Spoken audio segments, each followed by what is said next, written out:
You know, there's a ton of different kind of fishing knots out there, and today we're going to kind of run through maybe 3 or 4 of them and see which one maybe fits your application the best.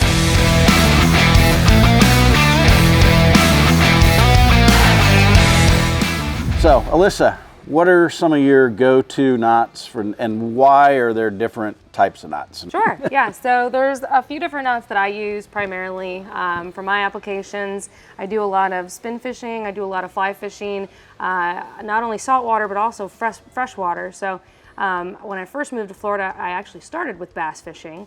One of my favorite knots for bass fishing is the Clinch knot. Another knot that you can use with bass fishing is a loop knot. You might be wondering why you would use one over the other. So in my personal opinion, the Clinch knot is really good for something that I want to have a direct connection with. Maybe not as much action. I want to really kind of feel what my lure is doing and maybe not let it have as much of its own action. Yeah. I want to work it very specifically.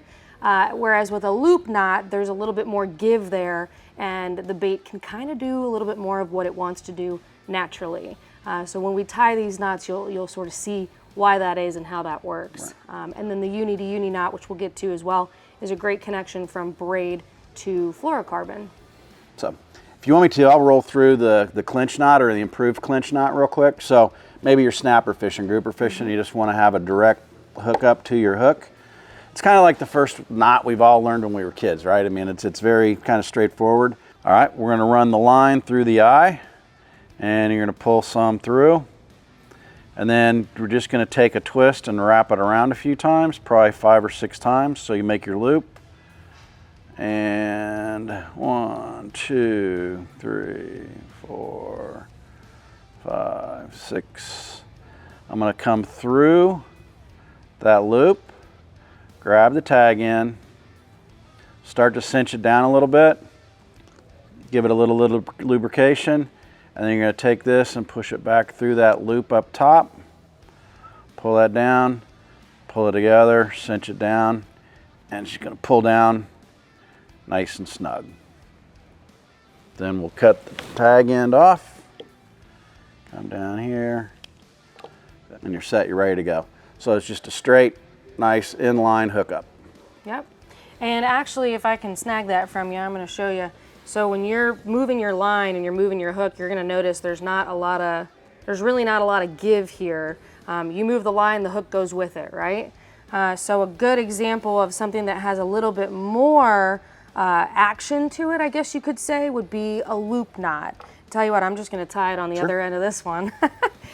So the loop knot, there's a couple different ways to do a loop knot. The way that's been easiest for me, I'll go ahead and demonstrate that now. So you'll take your line through the eye of the hook and you'll go ahead and pinch your line here. First step you're going to do is you're going to make a loop. Pinch that so you have your tag line and your loop here.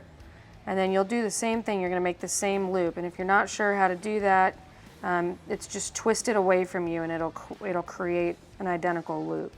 And then you're going to take your second loop through your first loop right here and you're going to pinch it. Okay, so now you've got control of your 2 loops and you have your tag line.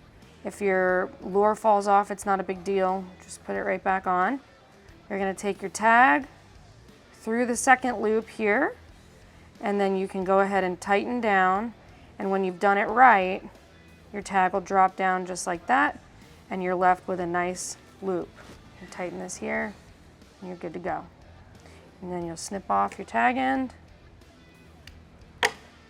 And now if you noticed on the Clinch knot, how it's pretty solid, on here you have a lot more action. This is going to move around kind of a little bit more freely, and something like this with a shad tail, you want this to just look natural and do whatever it's going to do. You can also look on here too, so when the way she did this, the tag end is pointed back towards the back of the hook. So if this is going through any kind of debris or, look at that, it's a sharp hook. You're going to go through there, nothing's going to stick, it's not going to hang up, it's not going to catch the grass and stuff like that as you're going through there. So yeah, so those are the 2 line to hook knots that I like. So the next knot is a line to line knot, braid to fluorocarbon. pretty easy knot. So you'll lay your lines parallel, just like this. And then once you've got a good length of each, I don't know, maybe 10, 12 inches of each line, pick which side you want to start on. I'm going to start on the fluoro side, and you will create a loop here. And as you can see, I don't have anything twisted. So I'm going to pinch here and make sure that nothing gets twisted. I'm going to take this line and I'm going to go underneath the braid and through my loop. And I'm going to do that same thing about 5 or 6 times. Just loop it through. Loop it through, loop it through. It's probably about 5. If it gets twisted, that's okay, just keep it straight. And go ahead and tighten it down. You'll see it'll coil on itself a little bit. And you want to lubricate it so that it slides nice. There you go. And no friction. Okay, so then the same thing on this side. Again, you've got your lines parallel. Try not to get them twisted. And you'll take your braid and you'll make the same kind of loop. Okay? Sometimes it helps to make the loop a little bit bigger. With practice, you don't need as big of a loop and you can waste less line when you cut it all off. So as you can see, we have the same situation on this side. You'll go ahead and loop through 1, 2, 3, 4, 5. Okay? A little easier to see those nice coils on this side. And then you can go ahead and tighten it down and you'll see it kind of helix on itself. And now you've got your 2 lines, 2 knots looking identical. You'll want to bring them a little closer together. You can lubricate this. And as you bring them closer together, they're going to get tighter. I would probably tighten this one down just a little bit more. You'll see the line bunch in there, no big deal. Just go ahead and pull it out. And then bring them down on each other. And make sure you keep this one here tight. And it's going to collapse in on itself in this nice little line connection that's very slim, and it's going to go through your guides really nicely. Once that's done, you'll snip off your tag ends here, snip off your tag end here, and then there you go. You got a connection braid to fluoro.